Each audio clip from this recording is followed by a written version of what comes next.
பகவான் ஸ்ரீ ரமணரின் உபதேச வாய்மொழி. சீடன்: தேகமே கர்த்தாவாக நான் விபரீத பாவம் கொள்ளவில்லை. ஸ்ரீமத் பகவத்கீதை 18வது அத்தியாயம் 61வது ஸ்லோகம். ஈஸ்வர சர்வ பூதானாம் ஹிருதேச்ச அர்ஜுனாதிஷ்டதி பிராமயன் சர்வபூதானி யந்திரரூடானி மாயையா.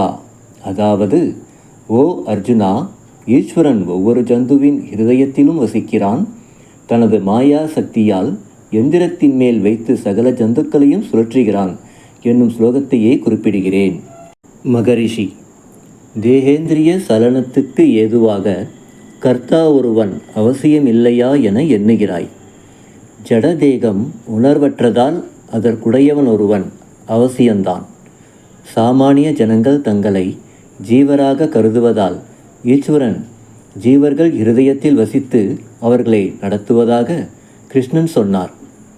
வாஸ்தவத்தில் இத்தனை ஜீவர்களும் இல்லை, அவர்களை நடத்துவோனும் அந்நியமாக இல்லை. ஆத்மாவே இவை அனைத்தும். அதுவே திரைப்படம், பார்ப்பான், நடிகர், அவர்களை நடத்துபவன், தீபம், அரங்கம், மற்றெல்லாமும்.